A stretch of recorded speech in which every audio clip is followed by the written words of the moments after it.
It was the company's anniversary gala, and a kidney stone decided to make its grand, excruciating entrance. I collapsed, my body convulsing in agony, but my husband, Ethan, didn't even glance my way. He was too busy, his arm draped casually around his young assistant's shoulders, whispering sweet nothings into her ear. Later that night, back in the sterile silence of our apartment, I was putting away laundry when I found it tucked in the back of his drawer, a whisper of black lace, a piece of lingerie. So scandalously sexy it made me blush. A foolish flicker of hope ignited within me. Maybe it was for me. I held it up, a tentative smile on my lips, but he snatched it from my hand. "Don't flatter yourself," he sneered, his eyes raking over me with disdain. "With your flat ass? You think you could pull this off?" I swallowed the lump of embarrassment and hurt, my face a carefully constructed mask of indifference. I pulled the velvet box from my purse, the one containing the engagement ring he'd given me. "The ring doesn't fit," I said, my voice flat. "We should return it." While I waited for him to pull the car around, I dropped the positive pregnancy test I was carrying into a public trash can. When he pulled up to the curb, he barked through the open window. "What are you waiting for? An invitation?" I flinched, then mechanically pulled open the passenger door. "Get in the back. Can't you see there's something on the seat?" His voice was laced with impatience and disgust. A beautifully wrapped gift box sat on the passenger seat. I had intended to simply move it, but hearing the venom in his tone, I didn't argue. I slid into the back without a word. I didn't need to ask who the gift was for. It was for his assistant, Tina. In the past, this would have sparked a torrent of tears and accusations. Why was he always buying gifts for her? But today, I felt nothing. The will to fight had been extinguished, leaving only a cold, quiet calm. At the jewelry store, I placed the ill-fitting ring on the polished glass counter. "I'd like to return this, please." The salesperson, sensing a valuable sale slipping away, smiled brightly. "Of course, madam. If you don't care for this particular style, we have many others I could show you." "No, thank you," I said, my tone firm. Ethan shot me an annoyed look. "What's wrong with you? We're getting married, aren't we? We need a ring." He turned to the salesperson with an air of command. "Bring out your most expensive sets. All of them." I watched, a humorless smile touching my lips, as he stood there, hands in his pockets, playing the part of the domineering CEO. He still hadn't realized. I had no intention of marrying him at all. Soon, the counter was glittering with a dazzling array of diamonds. Ethan picked up the one with the largest, gaudiest stone and shoved it onto my finger. "This one. It suits you." It was hideous. Big, vulgar, and utterly devoid of taste. It suited his aesthetic perfectly. "An excellent choice, sir," the salesperson gushed, her smile plastered on. "This set is the jewel of our collection. After the discount, it's a mere $8 million. Pleased by the flattery, Ethan looked at me, his expression demanding approval. "Do you like it?" I gave a noncommittal nod. He swiped his card, and the rings were boxed up. As we were about to leave, his phone rang. His entire face softened as he answered. "Tina, sweetheart, what's wrong?" His voice was a gentle caress. "Where's my present?" she pouted on the other end. "You're always so busy with clients, you have no time for me." Now, of course I have time for you. Just a small thing came up. I'm on my way to you now." He hung up, and the mask of ice slammed back into place. He jerked his chin at me. "What are you waiting for?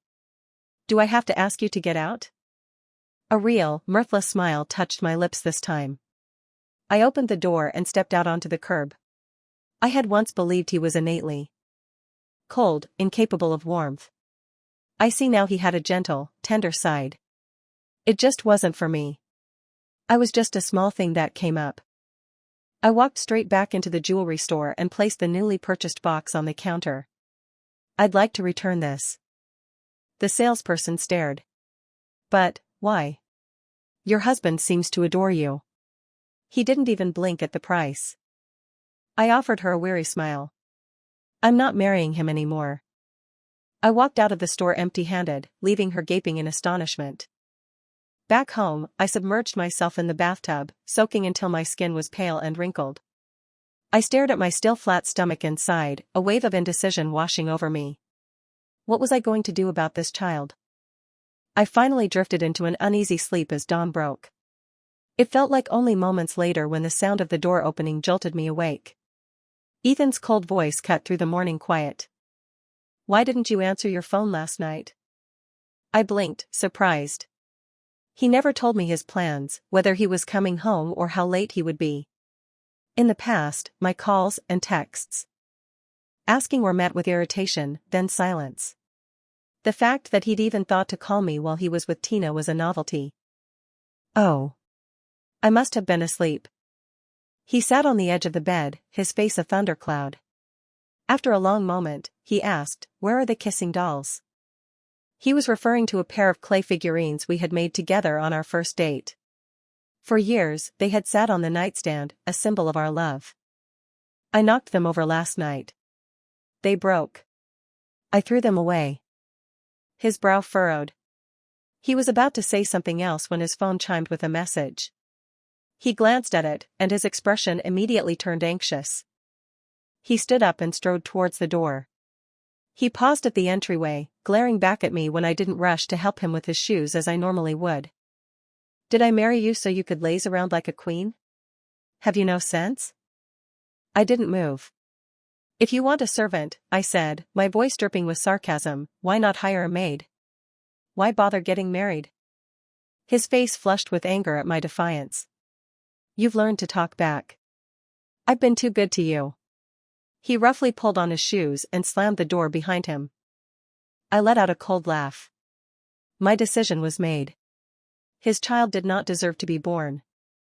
After he left, I opened my laptop and updated a resume that had been gathering digital dust for years. I had been a promising jewelry designer at a prestigious firm before I met Ethan.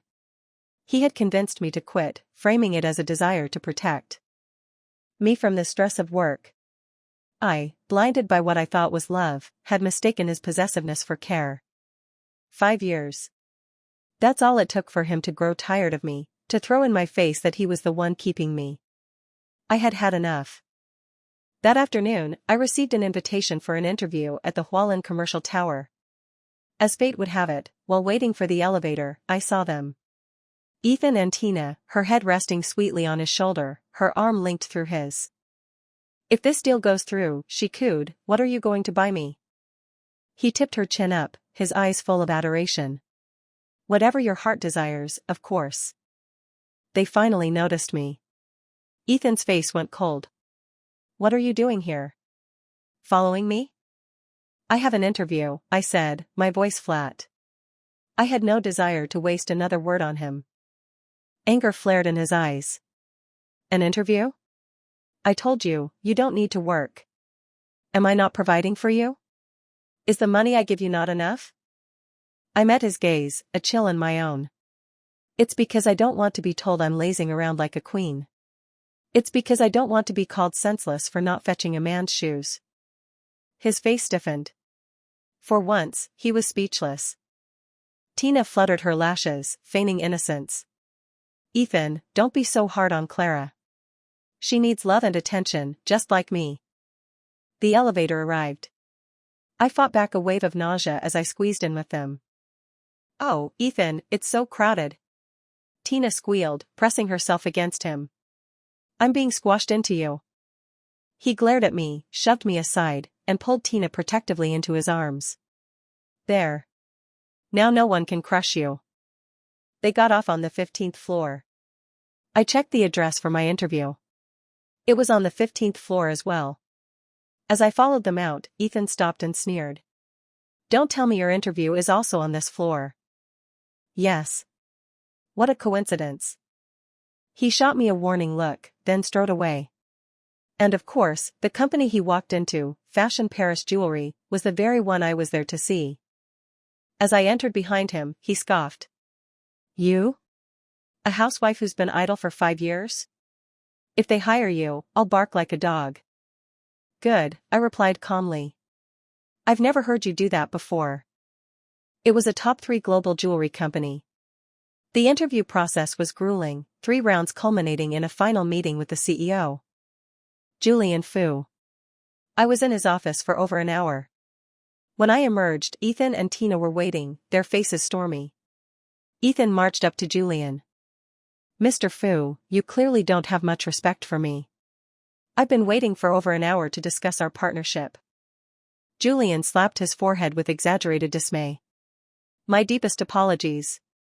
I was so engrossed in conversation with this applicant, I completely lost track of time." Ethan looked me up and down with contempt. "A waste of your time, I'm sure. If someone like her can get into your company, I'd say Fashion Paris is on its way down." Julian looked at him, genuinely surprised. "What are you talking about, Mr. Chin? This designer is exceptionally talented. I've just hired her, effective immediately, as our new design supervisor." I smiled, my eyes fixed on Ethan. "Well, Mr. Chin," I said, my voice laced with mock anticipation. "It's time for you to bark." His face turned a shade of purple. He grabbed Tina's arm and stormed out. "Mr. Chin?" Julian called after him, bewildered. "What about our partnership?" I smiled at Julian. "He's busy playing with his little assistant. I'm sure you have other things to do. I'll be here tomorrow to start, on time. Thank you for this opportunity." That evening, I cooked myself a delicious meal and opened a bottle of wine, a vintage Ethan had bought for our 5th anniversary. Today was our 5th anniversary. I had made dinner reservations a week ago, but he hadn't come home. Of course, he had forgotten. I didn't care. I cancelled the reservation and poured myself a glass. Humiliating Ethan at Fashion Paris was the most satisfying thing I had done in 5 years. I didn't wait up for him, didn't text to ask when he'd be home. I finished the entire bottle of wine and fell into a deep, dreamless sleep. Sometime in the dead of night, the phone rang, dragging me from my slumber. It was Ethan. "Get over to Tina's apartment. Now." He hung up before I could ask why. It was 3 in the morning. My first instinct was to ignore him. But then, a memory surfaced. 5 years ago, also at 3 in the morning, I had been walking home from a late shift when a group of drunk thugs cornered me in an alley. Ethan had appeared out of nowhere, disarming one of them, getting stabbed in the process, but saving me. The image of him, bleeding but resolute, was burned into my memory. It was the moment I had fallen hopelessly in love. My heart softened. I dragged my hungover body out of bed and into a taxi. The apartment reeked of stale alcohol and vomit. Tina was lying in bed, moaning, while Ethan clumsily tried to wipe her mouth.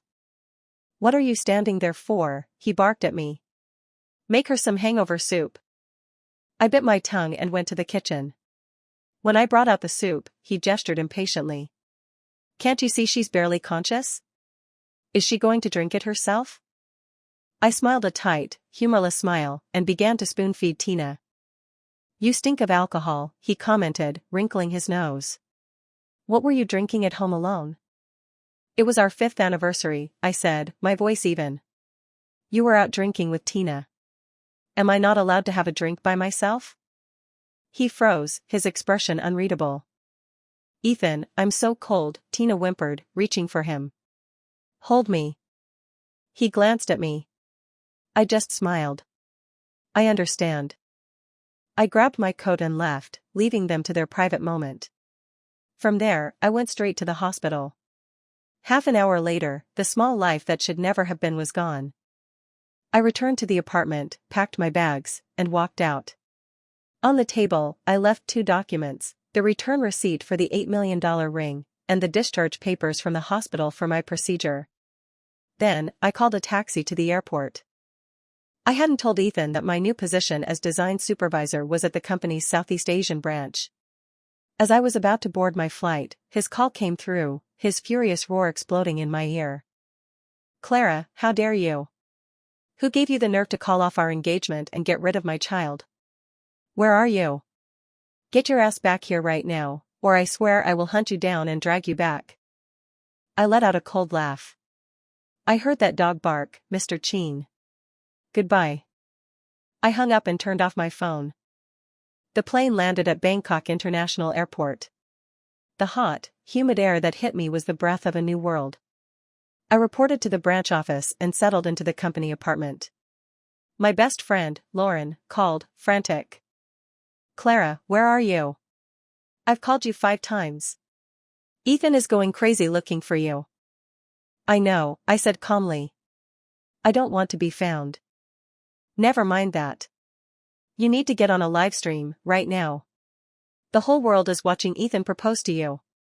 It's the most insane, over-the-top romantic thing I've ever seen." I was stunned. I had dreamed of his proposal for 5 years. He had always dismissed it as tacky and meaningless, insisting their love was all that mattered. "What live stream?"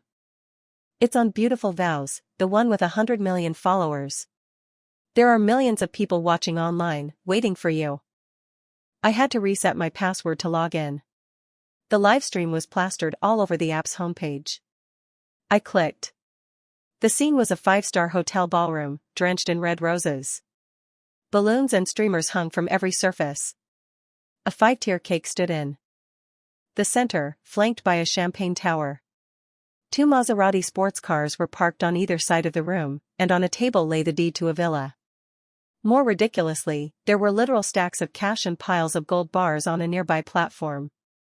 And in the middle of it all was Ethan, in a sharp suit, holding a bouquet of roses and a massive diamond ring, down on one knee.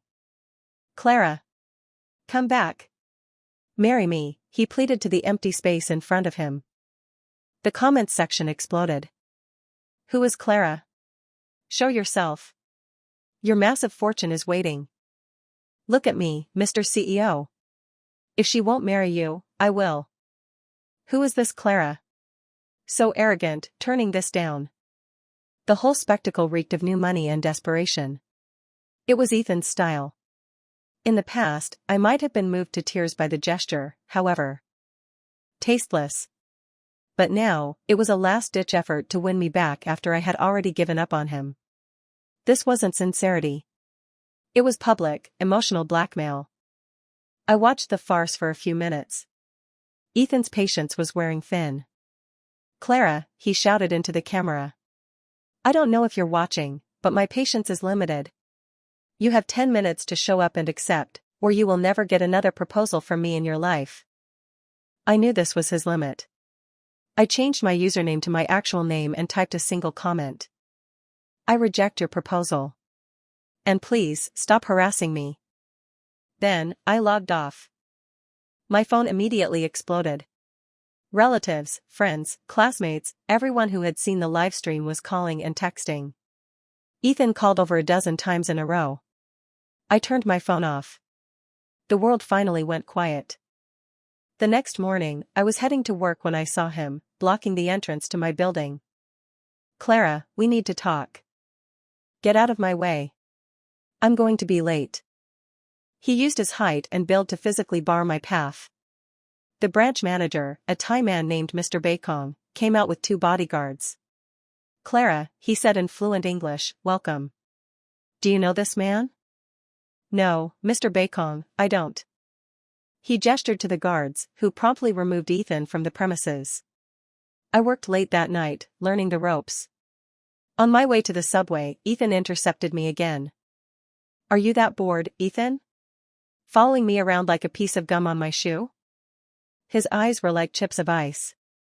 "Why? Why did you leave me and get rid of my child? Why did you reject me in front of the whole world? You seem to have forgotten, Mr. CEO, that as a citizen, I have rights. What right do you have to question me like this? You weren't like this before, Clara.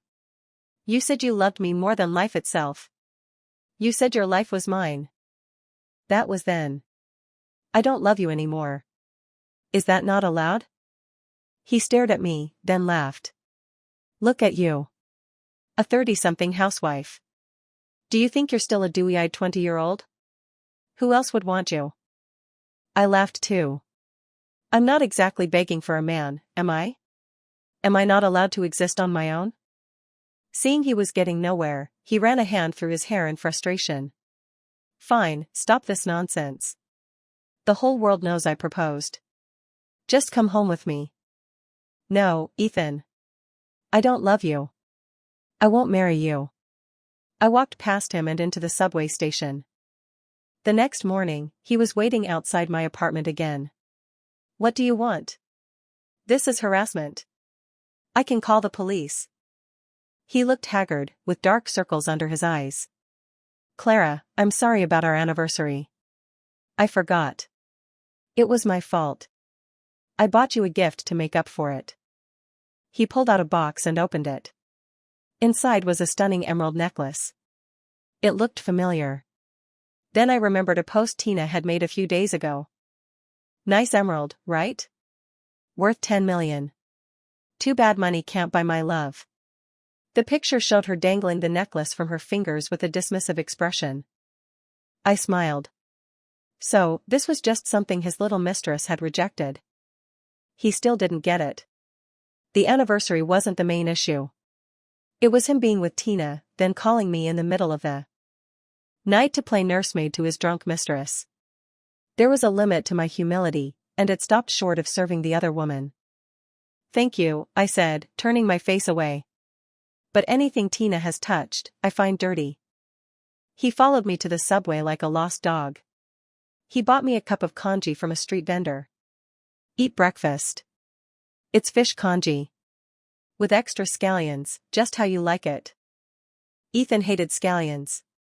For 5 years, our home had been a scallion-free zone. Now, he was making this grand gesture of tolerance.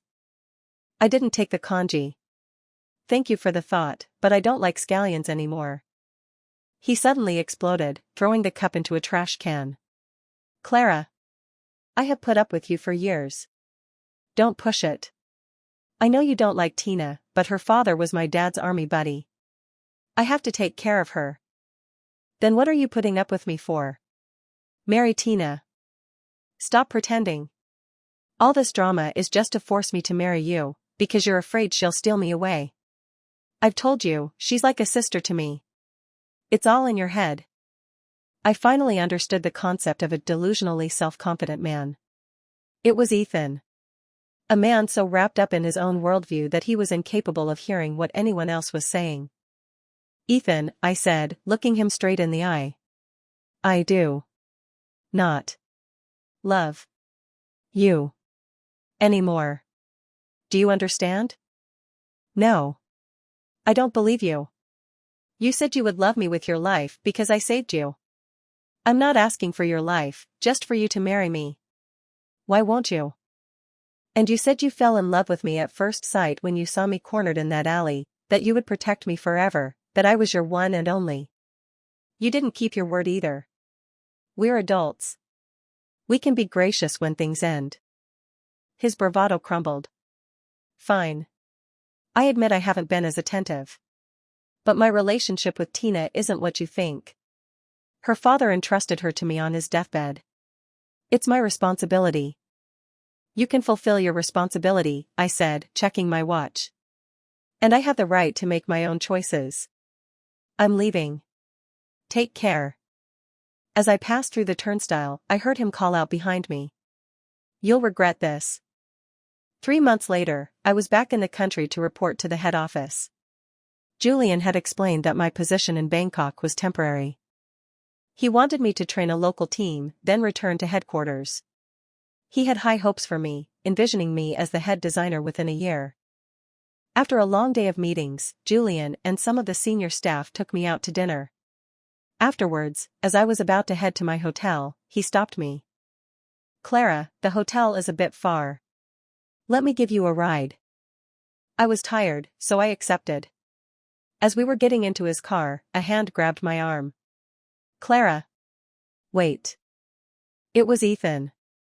My face went cold. What do you want now?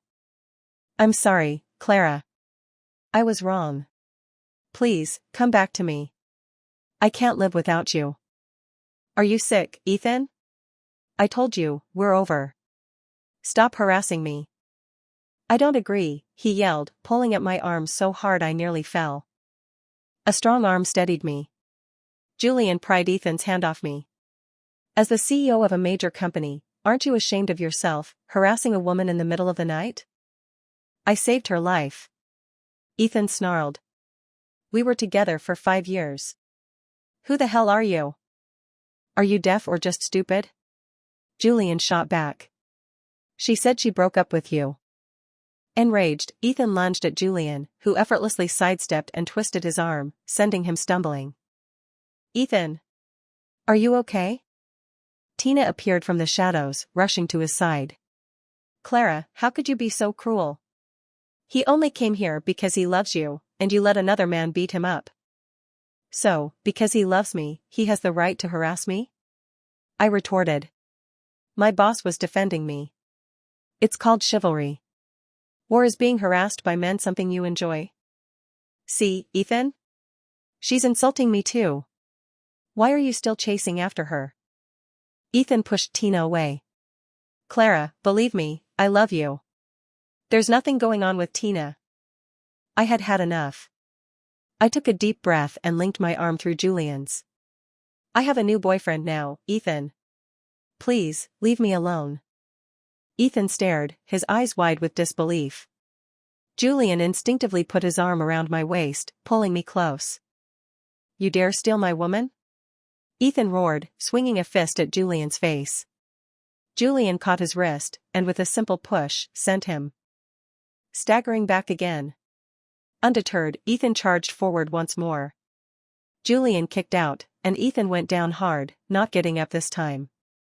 Tina knelt beside him, her eyes spitting venom at me.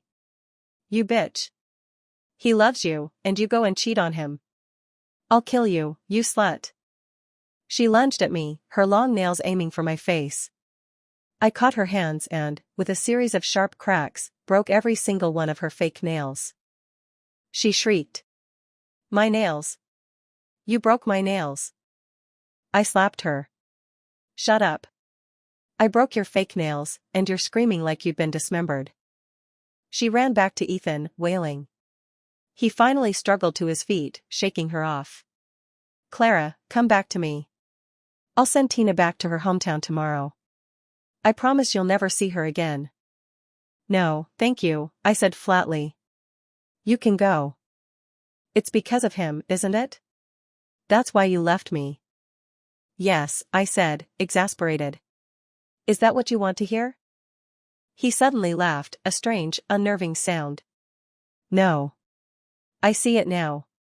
You're faking. You still love me, don't you? Enough. I screamed, finally losing my composure. I don't love you, Ethan. I will never love you again. Whether I fall in love with someone else or not, I will never love you. Do you understand? He recoiled, shocked by my outburst. Julian put a calming hand on my shoulder. Let's go. Wait. Ethan pleaded. Tell me what I have to do to get you back. I have one word for you, I said, kicking his shin before slamming the car door shut. Scram. At the hotel, Julian walked me to the entrance. Call me if you need anything. I won't let that lunatic bother you again. I'm sorry, I said, embarrassed. And thank you. So, he said, his gaze intense, that thing you said about me being your boyfriend, can we make that real? I was taken aback. I barely knew him outside of work. I had never once thought of him that way. He saw my hesitation and smiled. No pressure. Just a thought. Get some rest. I didn't sleep well that night. The next morning, I went downstairs, half expecting to see Ethan lurking there. Instead, it was Julian. What are you doing here? Playing bodyguard, of course. Can't have that lunatic bothering my star designer. He grinned. There's a great breakfast place nearby. My treat. While we were eating, he said, Did you hear what happened to Ethan? He sent me a news link. I clicked on it and gasped. The lead image was of a man's body, stabbed so many times it was almost unrecognizable. It was Ethan. The second picture was of Tina, covered in blood, being led away in handcuffs. She had snapped when he told her he was sending her away and had killed him with a fruit knife. I looked up at Julian, my appetite gone. Well, that's one way to ruin a meal. We can get it to go, he said gently. I stayed at headquarters for a week. When it was time to leave, Julian drove me to the airport. Just before I went through security, he dropped to one knee. He held out a ring. Clara Wu, he said, his voice full of sincerity, will you be my girlfriend? I nodded, tears welling in my eyes, and we embraced. 3 months later, I returned to the country for good. Julian proposed, and I accepted. I was promoted to head designer at the main office. After all the chaos and pain, I had finally found a man who loved me, and who was worthy of my love.